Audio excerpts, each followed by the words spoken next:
You have to believe in yourself. You have to believe in that little person. You have to believe for your kids. Initially, I started. Hey guys, it's your girl Dr.Tash, where pain speaks and purpose answer. I'm your girl, and I have an amazing guest today. She is a mom. She is a cancer survivor. She's actually a healthcare professional as well.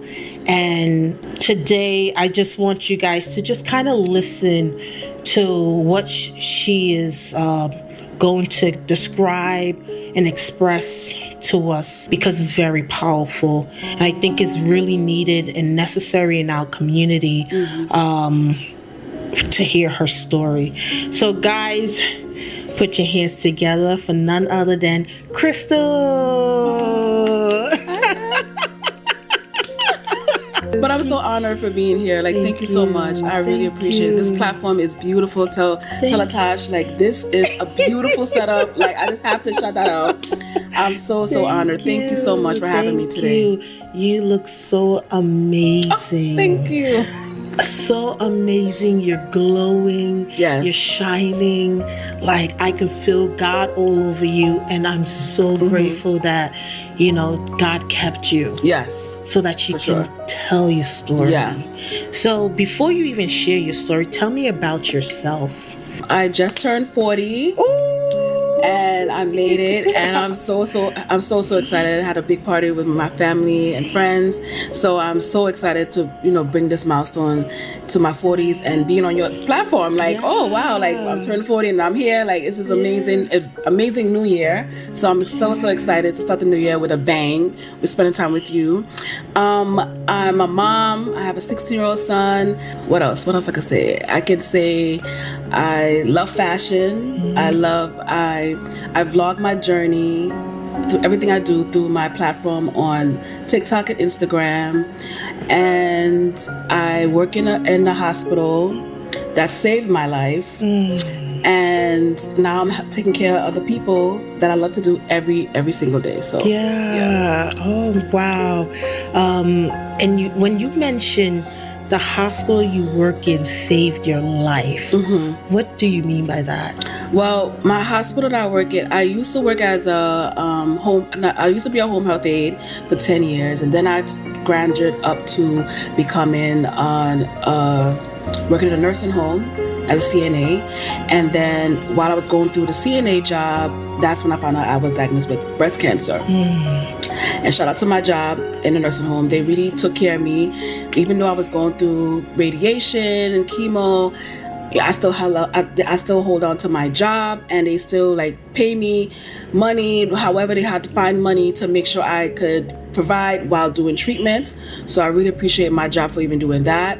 But during that time, when I was going through that journey, I ended up finding my hospital that I'm in right now, because I had to do my treatments in that hospital, and I did my chemo, my radiation, and everything there. And the way they treated me in that hospital was top tier. They was treating me so nice. And I just told my oncologist at the time, I was like, listen, I wanna work here. This hospital is amazing. I wanna work here. And she was like, are you nuts? You're sick. You're going through radiation. You got all these things going on. Girl, slow down. And I was like, ma'am, you don't understand. I work in this hospital. I always want to work in a hospital. And my spirit was just drawn to this hospital. I don't know why, but I just needed to work there. And then somehow after I finished my treatment, I was in remission. I applied for the hospital, and they called me back random. Mind you, they don't know what happened to me. Obviously, they don't know my story, but they hired me on my birthday. And I was like, what? This hospital hired me? Oh my God, this is amazing. And I worked in a hospital. And when I applied for a certain floor that I didn't know what I was working on. I didn't know. But until I got into the floor, when I started my job, it's the breast cancer floor. So every day I was taking care of patients that had breast cancer. So it was like a mirror. Yeah. It was like God saved me to save somebody else. And it was so shocking that I wasn't even in this position, because I really didn't know I was going to survive, to be honest. I didn't even know I was going to make it at all. So to fact the matter that I made it, and then now I'm here to help someone else, I take so much pride, and I give God all the glory. I'm so grateful. I am so grateful. So that must have took a lot of courage for you to even go back to the same floor that you got treated on. Yeah. Like, absolutely, that's amazing. And now you can actually share your story with the patient, let them know, listen, I'm not just treating you. Yes. I've been there. Yeah. I know what you're going through, and I know what you're feeling. So it's not something foreign to you. So you can actually kind of connect with your patient. Yeah, absolutely. In a deeper level. Absolutely. When I take care of the patient, when I came to one of the patients I had, and I just started a job within a week, and the patient just crying. I was like, ma'am, why are you crying? And she said, well, I just found out I have breast cancer. I'm like, oh my God, I'm so sorry to hear that. And she was like, you don't understand how I feel. Like, I don't know my family. I said, ma'am, trust me, I know how you feel. And I was also a breast cancer survivor, and this hospital is the one that saved me. She said, are you serious? You're so young. Like, what do you mean you had breast cancer? I was like, ma'am, age ain't nothing when it comes to cancer. Yeah, age no respecter to age. No age. Cancer is there's no respecter to age. I got cancer when I was in my 37. Wow. 37, I got breast cancer, and I remember like it was yesterday when I went to... This is freshly new. Yes. This is new. 3 years is around the corner. Yeah. So, I mean, dealing with the patients that I have now, it made my job more understanding on the patients, on, taking care of them. A lot of times I go up and beyond, and a lot of my coworkers don't understand and be like, well, why are you doing all this extra stuff? I said, because I've been there. I've been in that bed, that same bed. I eat that food like them. So I know how they feel. It makes, all they want is to make sure they know they're being taken care of. Yeah, you had that empathy for them. You have to. Yeah. Because like I said, to any job I was in, and even with my nursing home job, before this all happened, I also take care of my patients only because I feel like this could be me, this could be my mom, my dad, my sister, it could be my family members. I treat my patients as if they're my peoples, because anybody could be in that position. Not even your people. Yeah. That it could be you. Yeah, absolutely. Treating patients is like, you have to remind yourself, you can be there tomorrow. Yeah. Tables can turn really quick. That's why it doesn't matter if you're rich, if you're poor, if you have, if you're a doctor or if you're a lawyer, whatever you are, you will one day will have to be in that bed. Yeah. For some reason.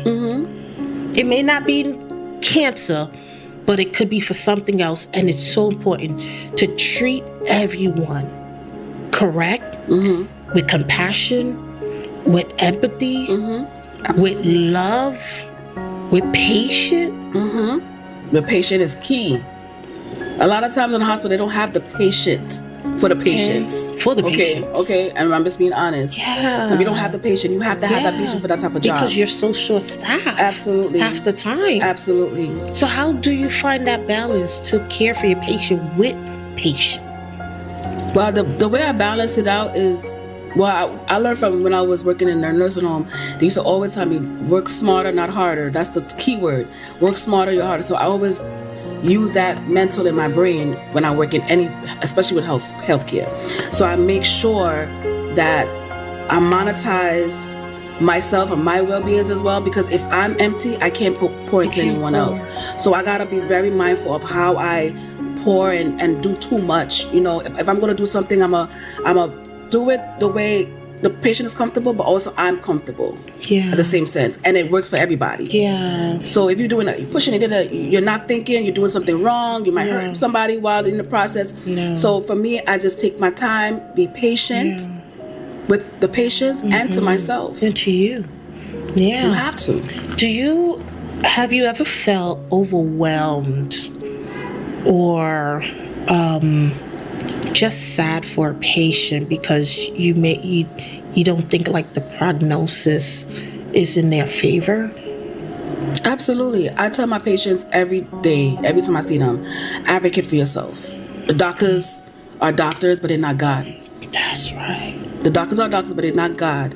That's You right. have to advocate for yourself at all times. Some hospitals don't want that. They don't want the patient to talk. They don't want them to advocate for themselves, but they have to. It's their body. They the one who feel what they feeling. You don't know what they feeling. Yeah. The machine is not always 100% correct. So you got to always be mindful when it comes to patients. You have to advocate for yourself. You have to tell the doctor, this is what's going on at this time. Document stuff. Documenting stuff is very important. When you're in the hospital, make sure you write things down. Not record, because that's HIPAA. You can't record in the hospital. But you have to write things down when the doctor says something. Yeah. So you can remember what they said, and you can remember what to do when you go home. Yeah. You know? So, yeah. Yeah. And sometimes some patients don't have the ability to even advocate for themselves or have family members to advocate for them. So they're in a pickle because now they're just allowing the system to do whatever they want. And that's unfortunate. That right there is the hardest thing I could ever see when it comes to a patient.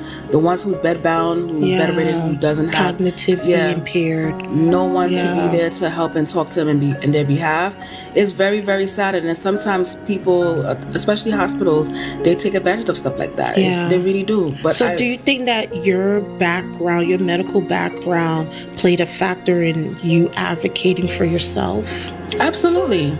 I see the patients in the nursing home before this happened, and they didn't really advocate for themselves. And then I realized that I had to advocate for myself, because if I don't advocate for myself, you know, they could do things unwrongly, and it could cause something bigger than what it is. And I have, the reason why I say it's very important as key, especially with cancer and anything, is that because when I found out I had cancer, I diagnosed myself. It's not something like went to the hospital and the doctor told me, oh man, you got cancer. No, I found a lump on my breast, just random one day, and I just did my research and I was like, wait, girl, your breast don't look kind of right. And then this lump is just lumping, it's just there.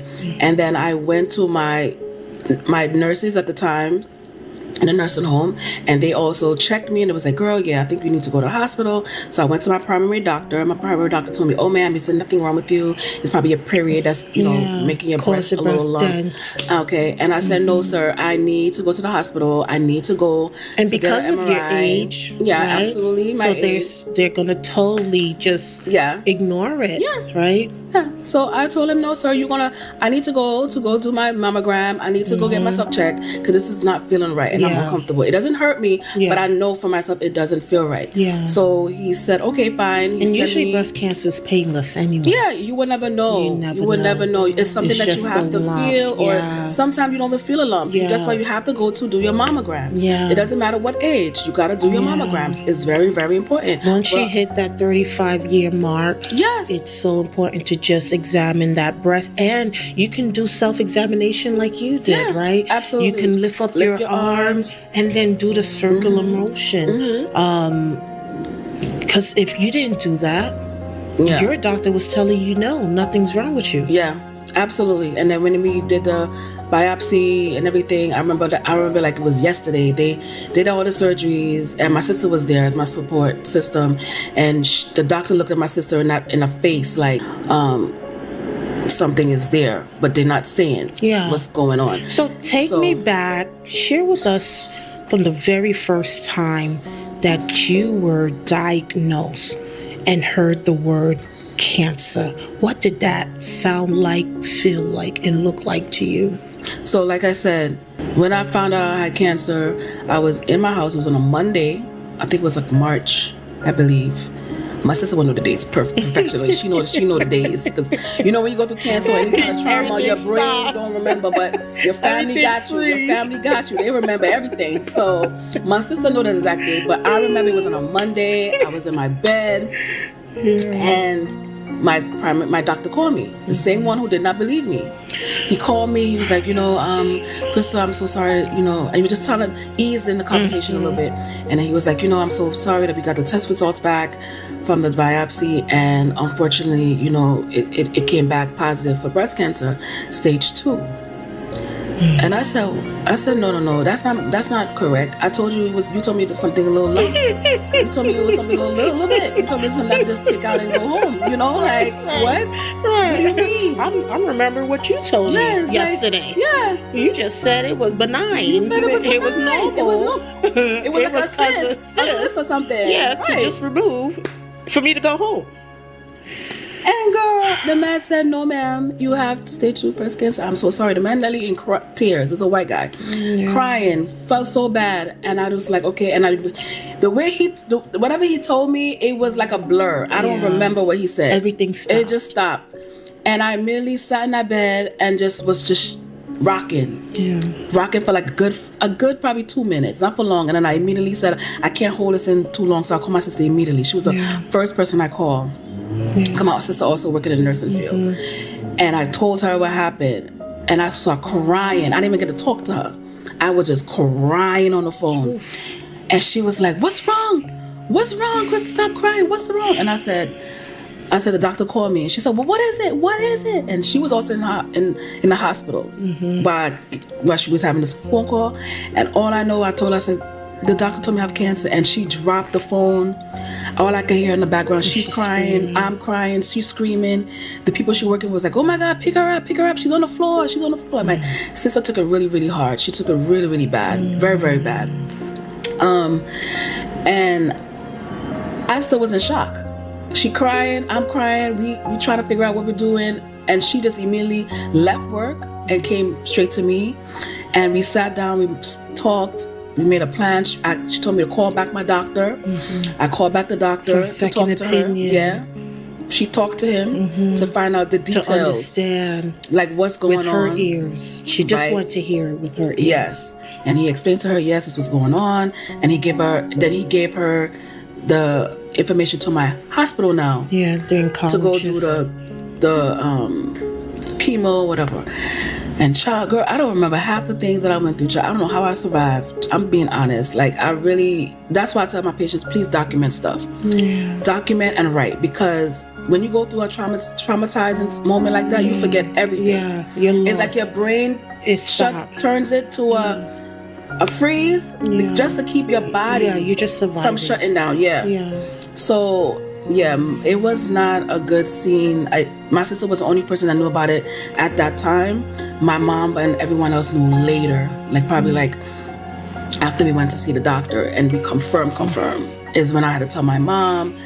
And my mom also was like in shock, like she didn't believe me at the time. She was in denial for a good while. She didn't believe me. She was like, there's no way, that's impossible. There's not even a family. Like nobody has cancer. How do you get that? Yeah. And it was tough for everybody. To be honest, my family, they didn't know what to do. Like everybody was in shambles. The only person I feel like really found a way to figure it out was my sister. She was the only one that I think was the anchor that was holding everything down.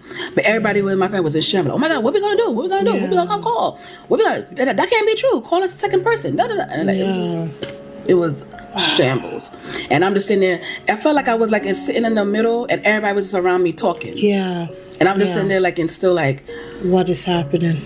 And everything is moving. Yeah. Yeah. Like it's not me. It's so surreal. Yes. Yeah, you're frozen. Yes. Yeah, time froze. Time froze for like a good 2 weeks. Yeah, of course, because you're processing this. It was a hard process, but I'm really grateful for after a while, when times got a little, like probably a month or 4 months in, everybody started to catch on and be like, okay, this is serious now. Yeah.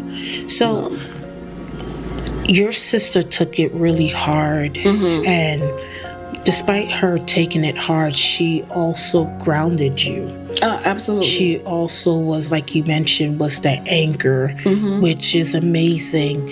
And what can you tell us about having that support system or someone that can just keep you grounded, because you're going to be weak, confused, lost, frozen, sad, depressed, suppressed, every oppression, you name it.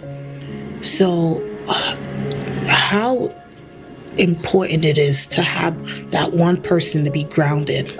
Oh, it's with you. It's very important, because my sister, when I had doctor's appointment, she would come there with her little computer, jotting little notes down and doing her research on the medication that I'm taking. Like, she was there head and head 10 times fold. Like, she was right there taking on all of that. But when you're going through the process as the patient, you don't realize how that toll takes on a person. And she was really doing it on her own, to be honest. Caretaker. Yeah. She has to work in a hospital. Have her own life. Yes, right. Own life, working in a hospital with other patients, and having to come and deal with a sister going through, sibling. you know. And it was hard for her. It was hard for her. It was hard for me to see that. But she did it with grace. She did it in a way where I didn't feel that she was overwhelmed. That she was feeling like, you know, she didn't make it seem like dumping on her. Right. She made it fun. She made me happy. We get ice creams after chemo. You know, she'll come over and visit. We go out. We do things. You know, she'll try to bring me back up to life, because I was feeling very dark. But she found a way to kind of, like, you know, Crystal, put on some makeup, make yourself feel happy again, like, you know, do you again. And that's when I found a journey to vlog my journey. And I vlogged everything from the beginning, from the chemo to the radiation to the mastectomy, everything. I did everything vlogging, because I felt like she gave me that power to be like, boost. You need to be you again. Get your power back. Don't make the cancer take you out. Okay? Yeah. And I felt like when I was going through that process and I had her support, and then I did the vlogging and everything, it was like a mental therapy for me. And it made me stronger. It made me want to fight harder. It made me be more consent of what's going on. Like, so having a support system is so key, but I know a lot of people don't have that. No. A lot of people don't have a village to support them, you know, unfortunately. Yeah. But all I can say is the only person that can survive, can be with you all through the way, is God himself. Yeah. You have to have God during this start to finish. You have to have him, because without him, I'm telling you, it will go through like harsh. Yeah. You know? So I feel like with my sister and God and my family support, I'm telling you, and even people on social media, like people who, when I did finally post about it, a lot of people came to me and asked me for my advice, and you know, that also helped me during the journey, like, and people prayed for me, like, so all those things, it made me be more stronger, like a more of a fighter. And so having a support system is key. Going through something like that, you have to. Do you feel like you had something to fight for? Absolutely. Or did you feel hopeless at times, helpless? What was going through your mind emotionally? Well, I remember I was going through when I first found out I had cancer and they told me how to do radiation, I told my sister, I'm not doing it. I said, I planned my life insurance policy. I said, I'm not doing that. I'm not losing my hair. I don't care. I'm not doing it. And my sister looked at me and was like, are you insane? Are you insane? And I remember she gave me the hardest talk. And she told me, you got your son here, you got your family here that needs you here. And you're going to talk like that? You know what I mean? And it really hit core to my soul of what she says. Because I really had to understand that it's not about me in this situation. It's about the people around me that's going to suffer. So what made you think that you didn't want to do anything at the time? I just feel like I don't know. My brain was not there. Like my function and my mental was like, I don't want to go through that process. This process is not me. Like, I don't want to do that. I just want to go to work. I want to work. You telling me that I got to take a whole year off of work? And I have bills to pay, I got child to take care of, and you telling me I got to be off of work for a whole year? That was trigger me. And I said, no, I'm not doing it. Let me just go about my day and let me just find another alternative, but I'm not going through the chemo and radiation because research that I found, you know, it do more damage to your body than good. Yeah. That was my biggest fear. Yeah. But then when I understand to part with my sister, I said, you know what, I have to do something. I can't just sit back and just assume that other treatments is going to be any beneficial for me without me even trying. Yeah. So with that, I went through the process and I called my doctor. I remember I told my doctor, I'm going to call you back. I'm going to give you a week. I'm going to let you know if I'm going to go through the chemo. Yes. And I was scheduled for treatment and I told him, put it on pause. Let me call you back. Let me start getting my day off. I don't know what I was thinking. I was just like, listen, I'm gonna call you back. And I remember my sister, are you insane? You can't be doing that. You gotta get your treatment right now. And I called them and I said, okay, yeah, I'm scheduled. Okay, I'm available. Okay. And they found, since they know I went to work, they found a way to make me work but still do my treatment at the same time. Wow. Because I was so intrigued. They accommodated you. Yeah, I was so determined to work. And it's only until that one day when I went to the laundromat, and my body's not the same, but my brain don't tell me, you don't realize that you're really not you really, for real, you know, because you're going through chemo. And there's a time I'm probably like round 6 of chemo. Like I'm just like everything, I'm just taking all the treatments. My hair is out, falled out already by this point. And I go to the laundromat. And I'm this person that loves to do things on her own. I like to pick up the big laundromat, I do the shopping cart, and I put things in the car. So I go to the laundromat one day, girl, and I try to take the clothes out, the heat. And let me tell you, the way I just wanted to pass out in the laundromat, the people was like, are you okay? And I just had to sit down for a second. And the lady was, and I was like slunching over. And the lady was like, are you okay? I was like, yeah, I'm okay. I just need some rest. I need some rest. So I go to the car to get some air. I start throwing up in the car, like throwing up. And I'm a person that don't throw up. So that was big for me. That was my I'm done. Okay, this is serious. So after I threw up, I called my oncologist, told what happened, and she told me, okay, Krista, what you was doing? I was like, well, I was doing laundry. She said, because you're not supposed to be doing those things. Your body is not there yet. Like, you need to slow down. And she said, you know what? I'm be honest with you. You got to be out for work. You got to be on bed rest. Yeah, and I said, okay. I'm gonna try that for a week. And then after a while, she told me, Krista, it's not a week. We gotta take you off of work for a year. And I broke down crying in the hospital, crying. I said, why would you do that? I need to work. I need my money. I need that. And, because we as women, we want to be on it. We don't got time to be sick. My mental was like, we don't have time to be sick. Let's just pause there. We don't have time to be sick. No.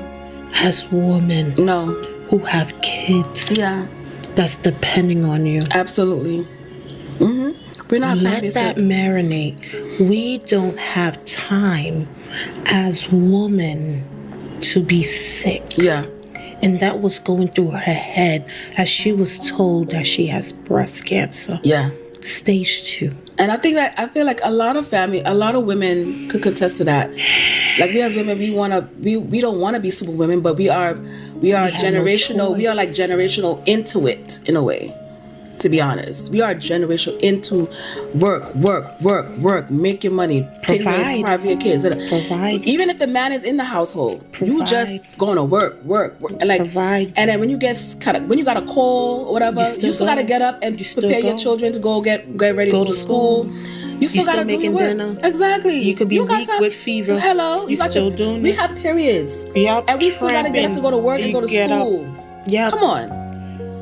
We don't have time to be sick. We don't have time. We don't have time. Sick. Okay, girl.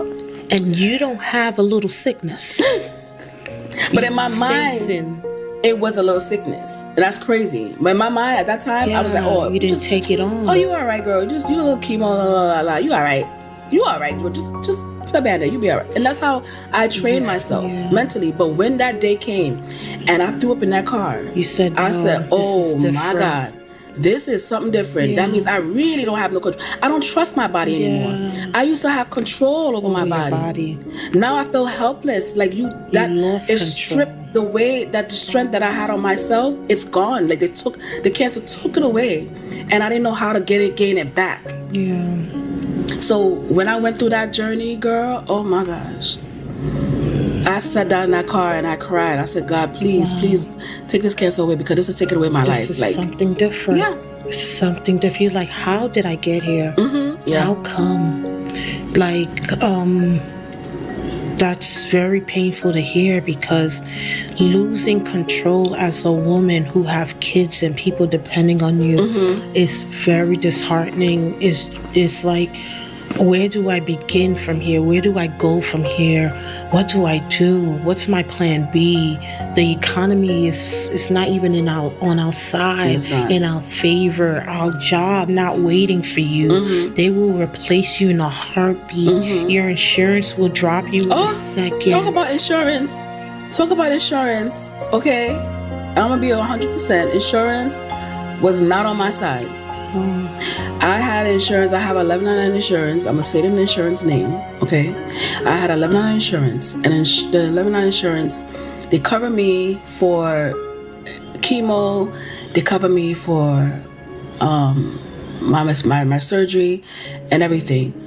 Then they give you 7 months when you're on not maternity leave, but what's it called, leave? FMLA, yeah. So they give you 7 months off the work, whatever. We're not working, so 7 months. So after the 7 months was up, I still was going through the process of now going to the journey of radiation. So when it's time for me to do the radiation, my insurance stopped. And I go to my radiation, and the lady said, "Oh yeah, you don't have the insurance." I said, "So I don't have the insurance. So what am I supposed to do?" She said, "You have to apply for Medicaid." Yeah. So I had to apply for Medicaid, and the process with Medicaid took a little while. So in the meanwhile, I was like, "So what do I do?" So now you're delaying. Yeah. Do I come to the treatment?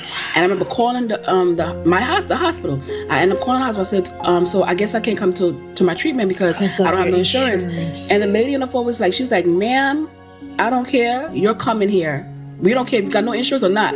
You're coming to do your treatment." And that made me even more love the hospital. You know what I mean? She just was like, "We don't care if you got no insurance. You're coming to get your treatment right now. You're coming. Yeah. Come to your treatment. We'll deal with the rest." Yeah. And so happily. Well, that was God in your favor, because oftentimes you will get I remember I was lying in the hospital bed, very sick, and some clerk came to me and said, "We have to discharge you." So I said, "Why? What happened?" "Your insurance didn't go through." It's like, why are you talking to me? And why are you telling me this? Like, I'm supposed to care. Why are you talking to me? You're in the bed. What you supposed to do? So she kept saying, "Yeah, your insurance, so we can," and it's probably 2 a.m., "we can discharge you now." I'm like, "Miss, I'm not going anywhere." Absolutely. We'll figure that out. Absolutely. Please figure it out later. Because I am not well. Just send the bill and done. Send me the bill. Yeah, that's good. Okay. I said, just send me a bill. And I mean, I had insurance. It was just a miscommunication or whatever. A number was off. That's what it was. But to know that she came to my room and I'm sick to tell me, "You're discharging me." Because my insurance did not take effect. Right. Girl. "Ma'am, exit left, please." And they left you alone, right? They sure did. I had to give the eyes Girl. For real, are you kidding me? Do you better know the eyes? Cause what is your problem? That's when I knew that this healthcare system is failing us. Yes, absolutely. Absolutely. It's not on our side. If you don't have money, if you don't have insurance, if you don't have a good job, and even if you have a good job, if you don't have time on your books when you get sick, do you know that they cancel your insurance and you can't go through your treatment? I had a colleague, she had no more time on her books, so her insurance stopped. So we had to donate our time. Yes. I heard stories like that. That's horrible. How? Why are we're worrying about health insurance during the most vulnerable time of our life? Yeah. I couldn't understand that. it was so annoying too, because I was getting so many calls of, hey, FMLA papers, fill this out. You missed this. You missed a word. All these words, you missed yeah. number 2, number 5 and 6, 7, 8, 9, 10, 11. And I'm like, what don't y'all get? I barely could write myself. I barely could write on a piece of paper. I barely could stand. Oh, that's horrible. And Tasha. you're telling me about question number 1, 6, 7, and 9. Yeah. How insensitive are we in this world now? How insensitive are we? That's horrible to experience. So horrible. And like when you mentioned losing control, I lost control. Yeah. And it was like, whoa, you can't stand, you can't walk, you like, what? But people need to understand. But people need to, in health, you need to understand. You can be there too. You can be there too. That bed don't have a name, It don't have age, color, Nothing. You can be in that bed too. So you treat people as if you would want to be treated, and it will come back to you full circle. Yeah. And I always tell myself that you have to treat people the way you want to be treated.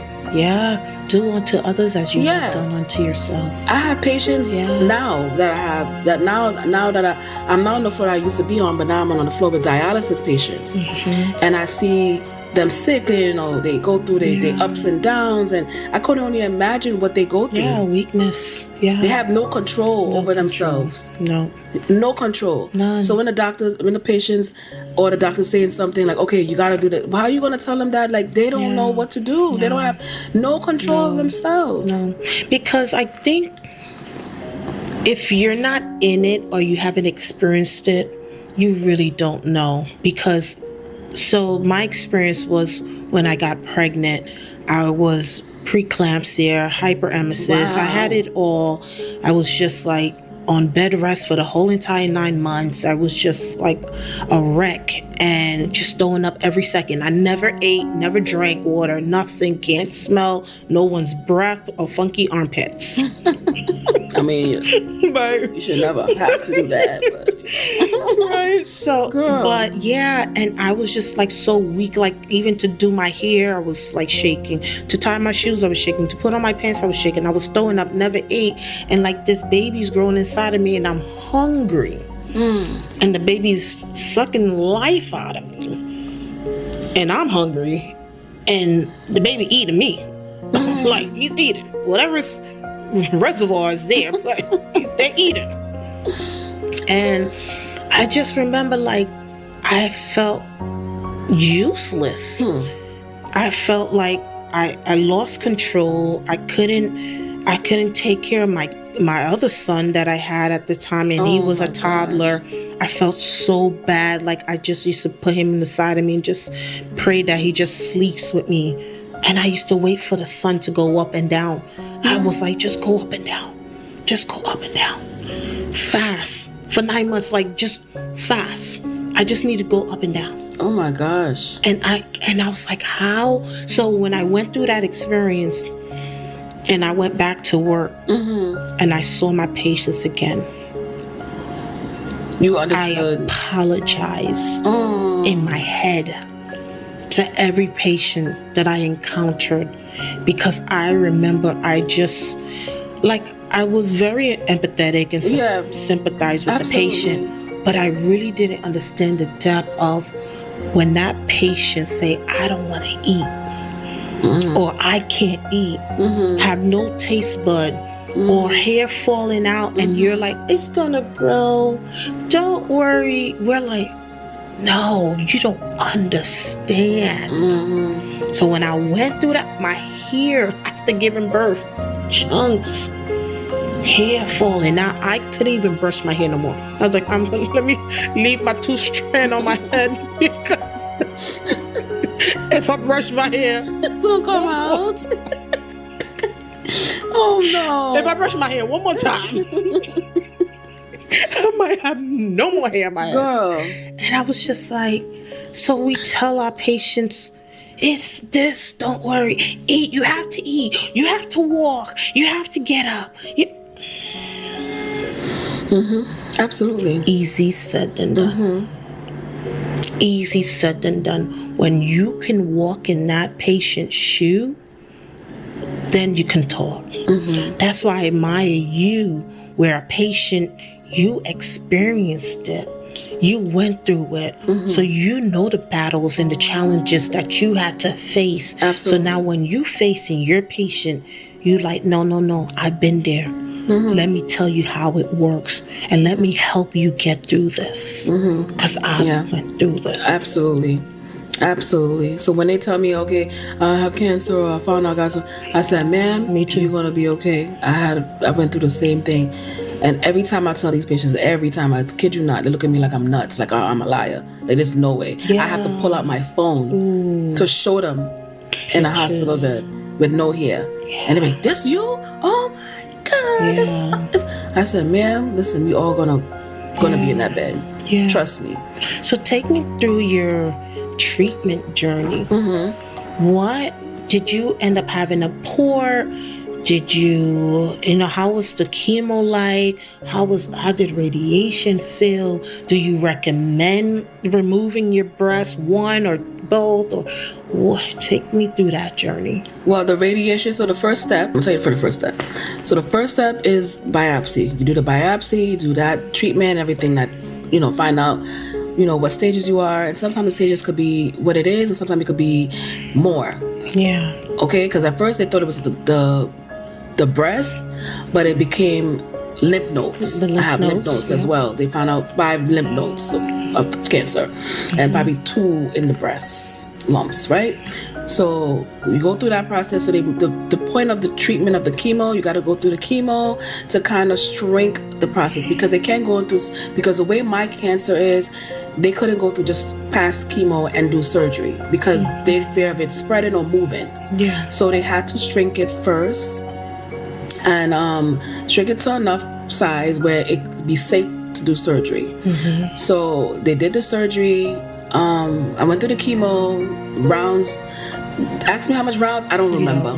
So being honest, I don't remember what rounds, how much rounds. Went through the rounds of cancer, of the chemo, and after that journey, I thought, because the doctor told me, "Oh, you're just gonna do the radiation." The doctor told me, "You're just gonna do the radiation, the chemo, and that's it. Yeah. And you should be fine." But they don't tell you that if they find something, it's gonna be something more than what it is. Once they open you up. So I went through the process of the chemo, and I'm thinking, okay, yes, I finished the chemo, everything is okay. Go to my doctor's appointment. She said, well, we did another mammogram, and we see that it's still small, so we're gonna have to do a mastectomy. And I said, what? A mastectomy?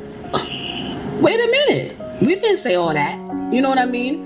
And she told me we have to go to the mastectomy, and I said, and she asked me if I'm going to do both. Or she suggested to just do one, because I didn't need to do both at the time. And at the time, I just was It's recommended to just do both. Yes, but I did one. I just did one for now. Not for now, but I just did one just because it was recommended by the doctor. Yeah. And she just told me because they did this one and they said it was nothing there. Okay. But it was this one that was the one that was most. And plus, with my history, that I don't have any, I don't have any background of it, it was recommended that it's okay to just do one. If it was any background or if genetic anything, they would just recommend to do both. Okay. So I did that. Did the mastectomy, went through the surgery. I'm thinking, okay, that's it. All right, we're done. Then she was like, oh no, ma'am, you gotta do radiation. Wow. What else again? Wow. Radiation. First of all, radiation is when they burn your skin. So I still have scars from that, still there. And also, I'm sorry, I skipped something. I did get a port. Okay. I did get a port put in. That was terrifying. I prayed all through that surgery, but that surgery. Do you still have your port? No, I took that out. Okay. That was out like a probably a year ago. Okay. Yeah, a year ago. They took the port out, and then after that, the radiation. You go through the whole thing. Cause I had even after my cancer was over, I had the port in me still for a year. Yeah. Because they wanted Just to make sure they don't come back. Yeah. So, you keep the port in for a good while, and then after the radiation, then now you're in remission. Yeah. Now you're in remission. You gotta take your time. You do blood work. Yeah, do blood work and everything. Testing all through. Then after radiation, they tell me if I want to do implants. Mm-hmm. So they put up a expander in the breast, and when they put the expander in the breast, I was very uncomfortable. It was very harsh. It was hard. It was horrible feeling. But after a while, I got an infection because the expander didn't agree with my body. So it rejected the body. And I had to advocate for myself again. Oh, wow. Because they didn't. The hospital at the time didn't understand. I was like, and it was closed. It was closed. So they said, "Oh, you can't come in." I said, "Ma'am, I'm leaking.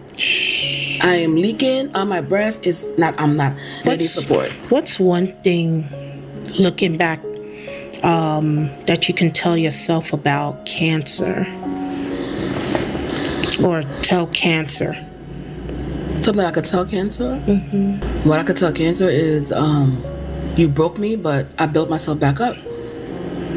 You broke me, but I built myself back up. And it came to a point where, even when it was breast cancer month, I ain't like it. When I going through the journey, I didn't want to hear nothing about breast cancer. I don't want to see no pink. I don't want to see nothing, because that reminds me, that makes me feel like, take you back. Yeah, but I felt like I had to take that power back and make that. Don't use that word as a reminder, but me as a survivor. Mm-hmm. So that's why now I embrace Breast Cancer Walk, and I go to my breast cancer meetings with my hospital. I talk to other breast cancer awareness patients that's also going through it in my hospital. When we have like these breast cancer awareness brunch and lunch, every October they have it in the hospital. So they have me talk to the breast cancer patients. So that kind of built me to be like empowered with that day. Yeah. But normally that month, I did not like that month because it was a reminder of pain. Yeah. And I know a lot of people who go through breast cancer right now, and then they see breast cancer survivors all pink and everything like that, and they probably like, "Oh, I want to be there," and you're gonna be there. You'll get there. You're gonna get there, and you're gonna do the work. You gotta go through the work. You gotta go through the process. You gotta pray. Yeah. You have to have God in the center of this journey, and that's a big fact. How important is it to have God in the midst of your challenges, your battles, your cancer scare? How important is it to have that being spiritually one? Well, to have God in the center of everything is number one key to surviving. I'm being completely and totally honest. My sister was amazing. My family was amazing, but God was number one center of everything. I talked to Him at nights. I didn't talk to my sister at nights. I didn't talk to my mom at nights. I didn't talk to my sister when I was in the shower. I didn't talk to this person while I'm driving. I talked to God along the way. Can you share one of the things that you and God spoke about? We spoke about... and what did you tell Him? It was, I forgot what it was exactly, but I sat down, I remember in my room, I sat down and I just asked God to give me the sign, should I go through this or go through the treatments? Like, what's my purpose? That's what I said. If you want to save me, what's my purpose? What am I here for? What you keeping me here for? You know what I mean? Like, it's gotta be a reason why you put me through this. Yeah. There's gotta be an outcome. So what is it? Yeah. And I remember asking Him that. And when I said that, is when I talk like that and I asked Him the question, He led to my mind and He said, document it. Document what you're doing. And at first I was like, I'm not documenting. I want nobody to know my business. I don't want nobody to know my business. I don't want to post it. Like, you know what I mean? Because while I was going through the whole journey for a whole year, I didn't post anything. Nobody knew I was sick. Nobody knew you. For a whole year, I was sick. Posting up pictures, smiling, going through chemo. Like I was building myself up during that time, but no one knew what was going on. It's until a year later, when everything was done, is when I finally showed a glimpse of what was going on, and everybody was like shocked. And that's only because God told me, gave you the strength to post it up, and let someone out there see your journey so it can help them. And I didn't understand it at the time. So when I posted it, I started having friends from school hit me up, and friends from my job. Everybody was hitting me up like, oh my God, I'm going through that right now too. Like, oh my, I said, what? You have cancer? Like, you know, people who I would not expect. And they asked me like, what about the port? What do I do? And then that's how I said, oh, that's why you wanted me to post it. Because you needed me to push someone else to go through their process. Each one teach one. Yes. And I didn't know it. I didn't understand at the time. I thought it was just like, I'm not posting that. I don't want to talk about my business. And I was like, God was like, no, it's not about you. He's making you the vessel. Right.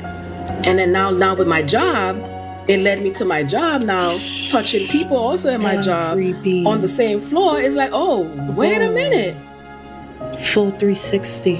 Because I asked God, what is my purpose? That was a prayer I asked. What do you want me to be here for? Yeah. Like what do you need? Why do you need me to be here? Yeah.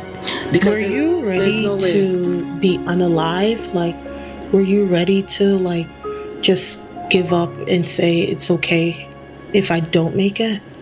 Mentally, yeah.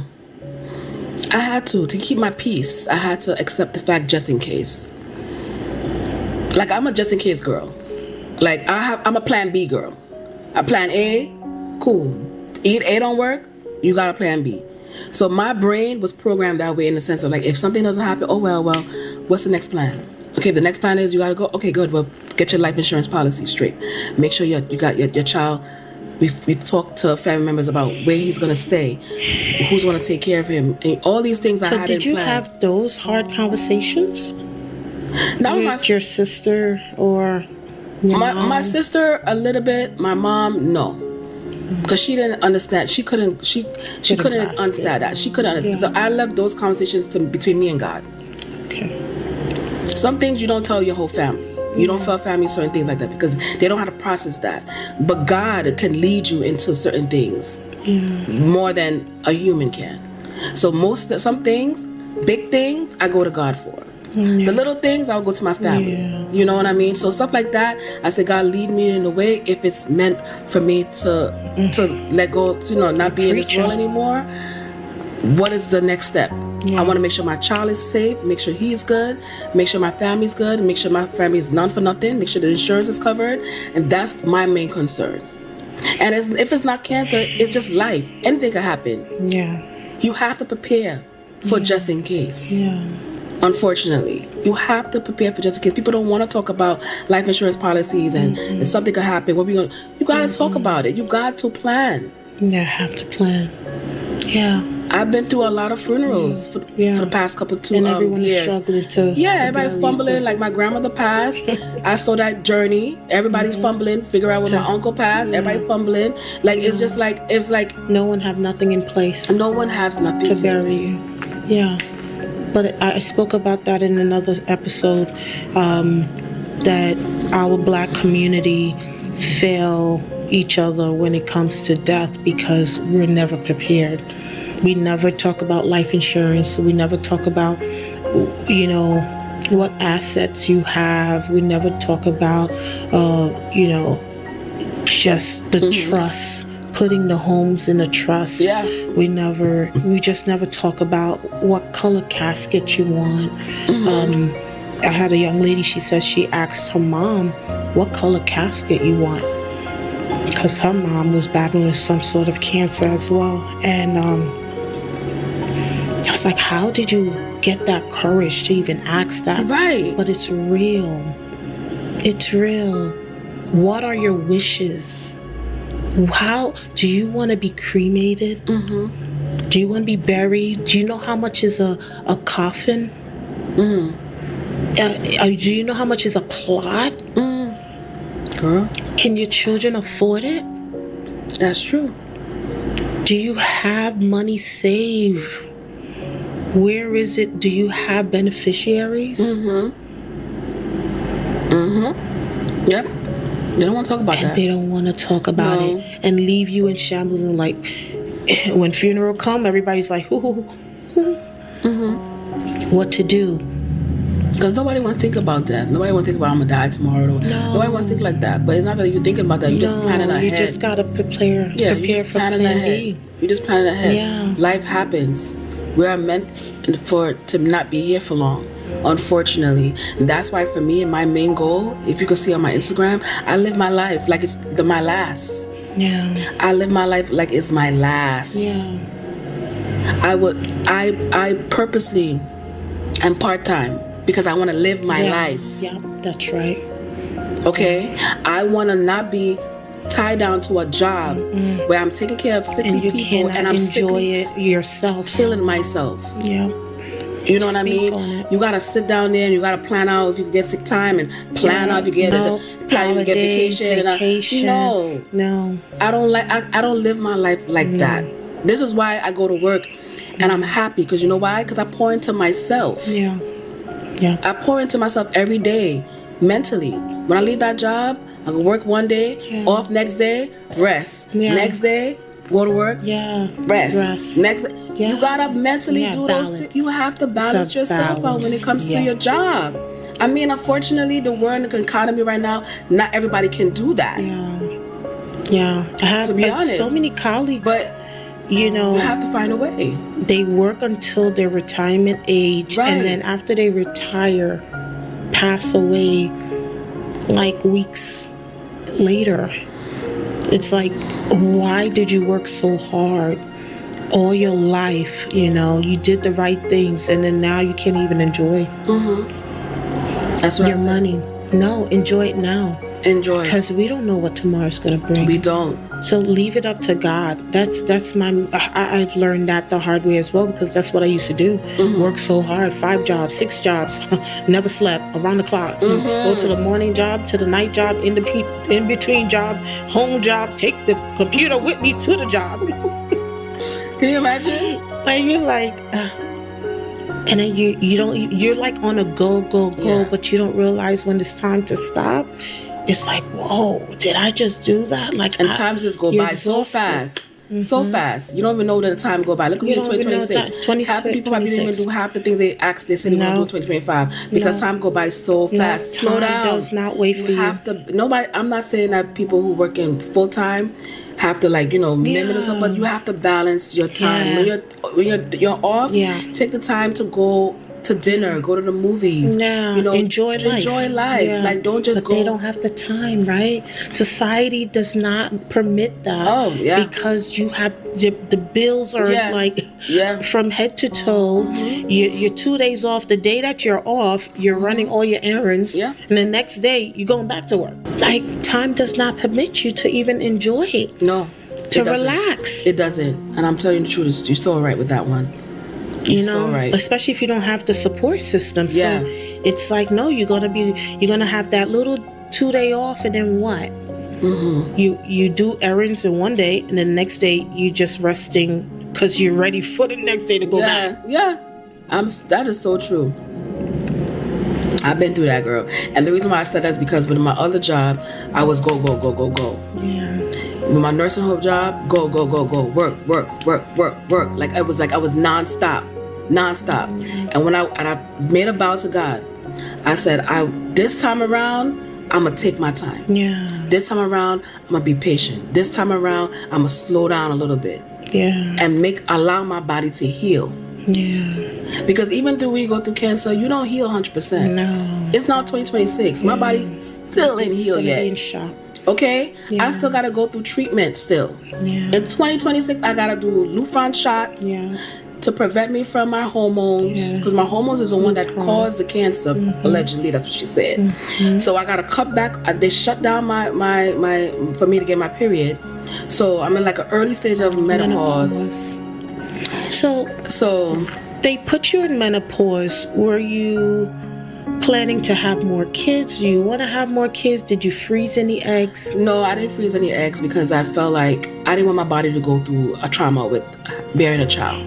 I have my son. I'm blessed with that. Before the cancer even came around, I already knew I didn't want no more kids. Okay. I already made it very clear to myself mentally that I did not want to have any more children because my son was going through, the ADHD at a young age. So that was already I was already overwhelmed. I was already doing a lot with that, with the school and everything like that. And I was like, girl, child, I'm not doing that again. Like, I got one, I'm good. I'm okay. And I felt like when my son reached a certain age, now he's, 16, I felt like now as a parent, I graduated. I passed the stage of getting up in the morning, making breakfast, dropping you to school. You don't want to do that again. I don't want to do a repeat again of that. I did that journey. I experienced that journey. I'm blessed, thank God for that journey. But I don't need to go through that. So when my doctor brought that to my attention, you was okay with that about freezing eggs, I said, no, I don't want to freeze my eggs. I'm good on having any more children. But whatever. So are you having any signs or symptoms of like the premenopausal? Absolutely, yeah. I have hot flashes. You get fatigue sometimes, whatever. So that's why my doctor prescribed me to be part-time, I gotta be very mindful because I work in a hospital. Like if I was working in a desk job, they would tell me I could do full-time, no problem. But because I'm dealing with patients, I gotta be very mindful of my body because a lot of time when I go to work, my body is ache pain because I'm dealing with patients, I'm living patients, I'm doing. So they kind of tell me you gotta slow down, do the work, but then come back home. Come back. Because to be honest, my doctor really wanted me to not work at all.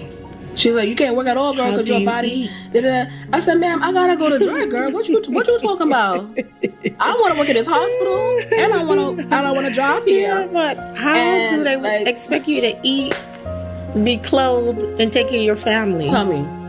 Okay, so I told her, ma'am, I'm not doing that. I'm gonna work at the hospital, but we're gonna meet in the middle, where I'm gonna still get what I want, and you can get what you want. Meaning, I work, but I work in part time. Yeah, and it worked beneficial for me. And thank to God, my bills get paid. Yeah. Everything get paid. Everything is fine because God still covering me. Favored every way. When I don't think I don't have enough money, God said, "Oh, here we go." Yeah. Or something just pop up in my account, or a random check from an old something come out of nowhere. Like, what the hell? It's always God. Yeah. So when you think that you cannot get something or you can't succeed in something, God will provide it for you tenfold. Your dreams might be this small, but His dreams for you is so big. Yeah. You can't think that little. No. Because He had bigger plans for you. And God has so much plans for you. Just even being on this platform, God, this is a plan from God because it's something that I would never expect in a million years. Talking to you and being on the podcast, it's something that I would never expect, but it's all because of God's plan. Yeah. So that's why when I'm thinking of something small in my life, in my journey, it becoming something so big. Yeah. And I am so honored for being here and the journey that God has provided for me, not even just emotionally, but financially. Yeah. And I'm just, I'm telling everyone, like, if not for nothing, you have to have God because He will lead you. Even if you don't have a lot, He will give you everything you need. Yeah. He has given me everything I needed along this journey. Not what I want, but what I needed. If I needed a bill paid for $100, He will find $100 somewhere and give me the $100. You get what I'm saying? That's what I'm saying. God will give you what you need. Yeah. So for me, how I survive is only through God. That's why people would tell me my job, like, girl, how you surviving, girl? I said, God is Jesus, child. It's Jesus. God is a God of sustainer. Mm-hmm. He's our sustainer. He's our provider. He's our way maker, miracle worker. And He showed that through you, right? He broke every chain and every curse and every bondage that you had in your head because you was like, I'm done. Mm-hmm. Whatever. I'm out of here. Because that's what I heard from you as you were speaking. It's like you made it a point that I'm not going to fight this battle. I'm not going to go through this. But God had a different plan for your life, and He broke that bondage and that curse. He didn't just heal you. He made you whole again. And He allowed you to take authority back. Yes. Yes. Full, like harsh. Like I wouldn't even know I had that power. You took back what the enemy tried to steal from you. Absolutely. You took it back. I took it all the way back. Like real back. All the way back. All the way back. All the way back, girl. And that's so beautiful to see, because you're glowing in front of me. I would never have known you went through all of this. Yeah, nobody You're does. glowing. You cannot see it. You cannot feel it. You're not moping and sobbing around here. But you've shown people that this is by grace.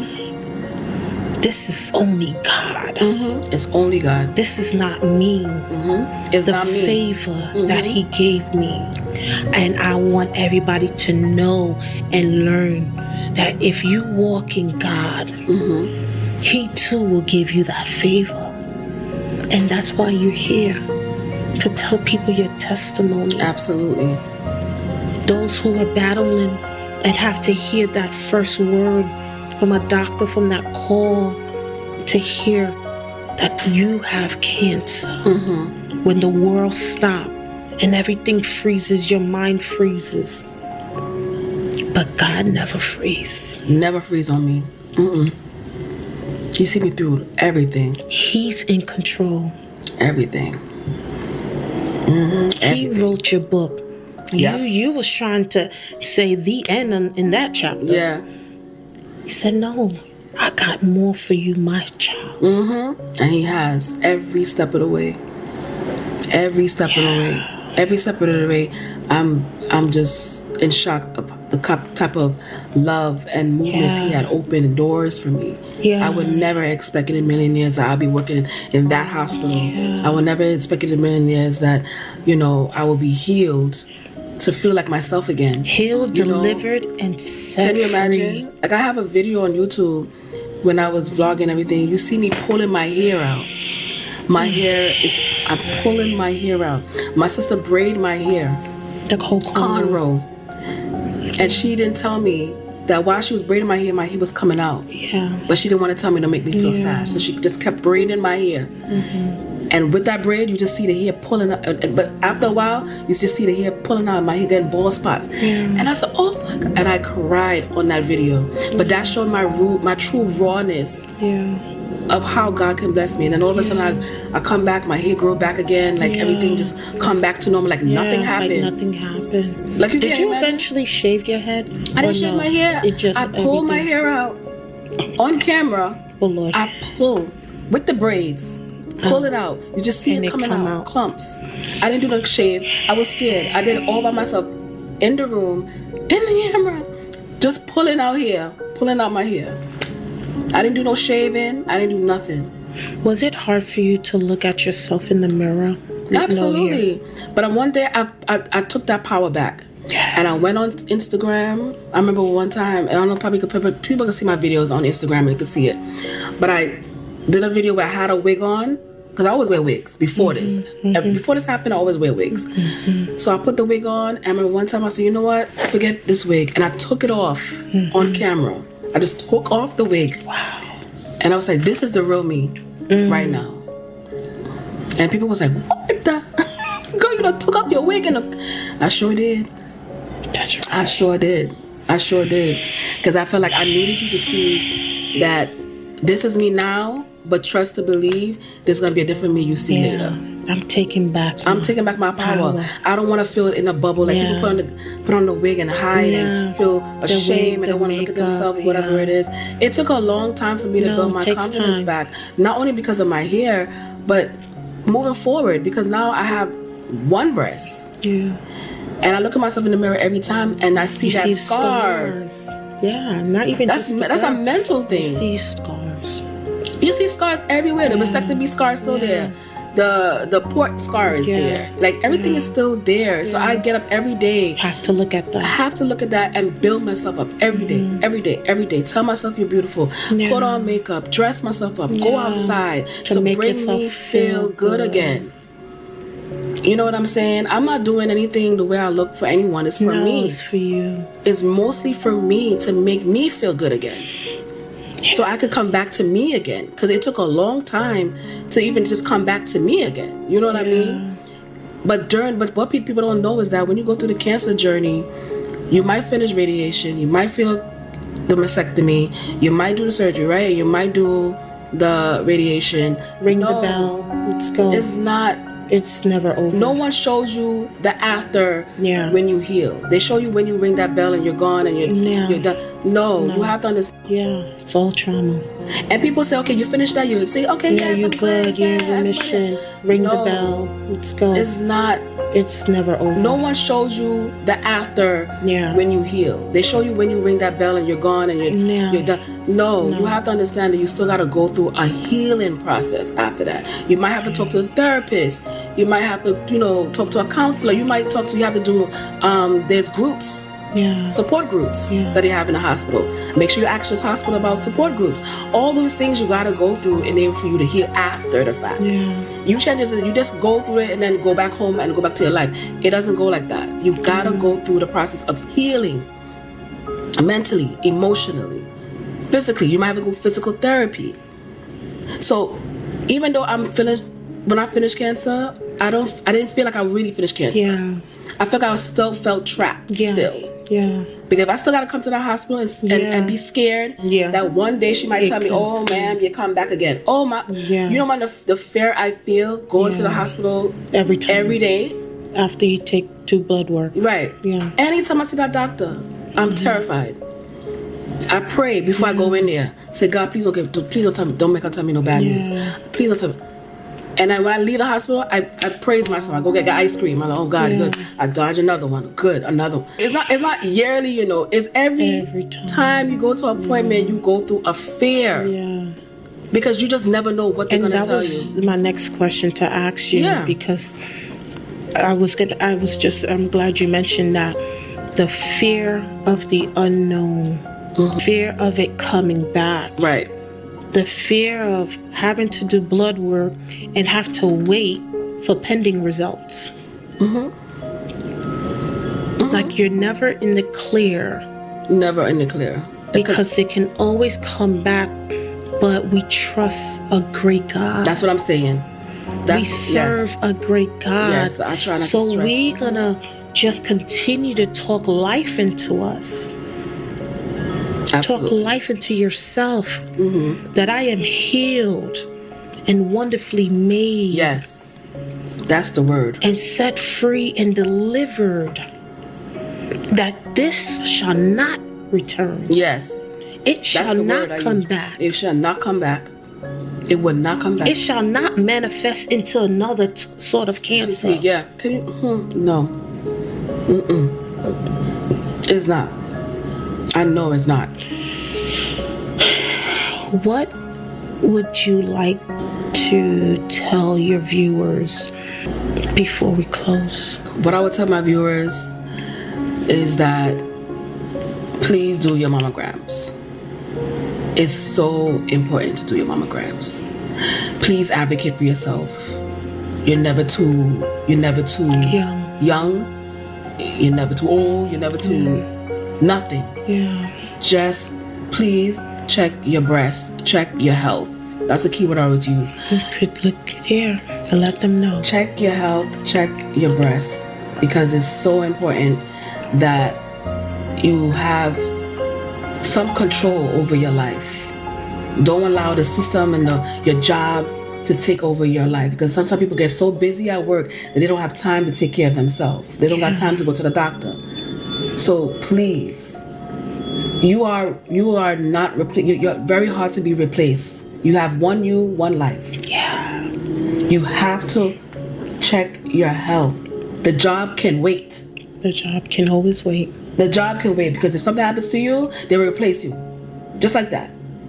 They're not gonna say no flowers. They ain't gonna say no well wishes. They're in business when you gone. Okay? They're just gonna replace you. They're gonna replace you. You need to check yourself and put the job to the side. Yeah. I'm telling you this for experience. Put you first. Okay? Put yourself first. You cannot take care of other people's and other people's businesses if you can't take care of yourself. Yeah. So I feel myself, please, everyone out there who's hearing this, man and woman, because also men can have cancer too. Yes. We gotta remember that. Please check your health. I beg. Yeah. Because we all can live a long, prosperous life if we just advocate and check ourselves. Yeah. And I just wish everyone a long, prosperous life, because this life is so fragile. Every day you turn around on social media or everywhere, somebody dying or somebody getting sick or something is going on in the world. Now we got this, then we had COVID, then we have this flu going around, and it's like all these new things are going on in the world. You have to protect yourself. You have to protect yourself. You have family and friends that love you, and you have children that's here that needs you. It's not about you, to be honest. It's not about you. It's about the people around you that's gonna suffer if you leave this earth. Yeah. Because they're the one that are gonna have to take upon the most burden. You will be resting in the casket, but they're the one. What's going on. They're the one that have to take on the burden of you. I'm not being there. Okay? So advocate for yourself. Check your health.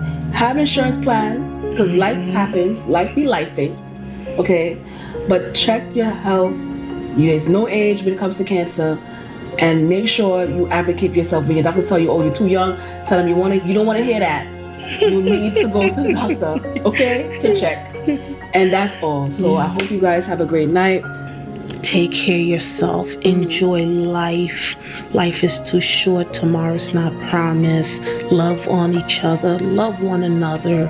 And just continue to trust God. Know God, and take authority over your life. Absolutely. Mm-hmm. Take ownership over your life. And there you have it, guys. I'm your girl, Dr. Tash, where pain speaks and purpose answer. We see you soon. Bye. You have to believe in yourself. You have to believe in that little person. You have to believe for your kids. Dang. Initially, I started...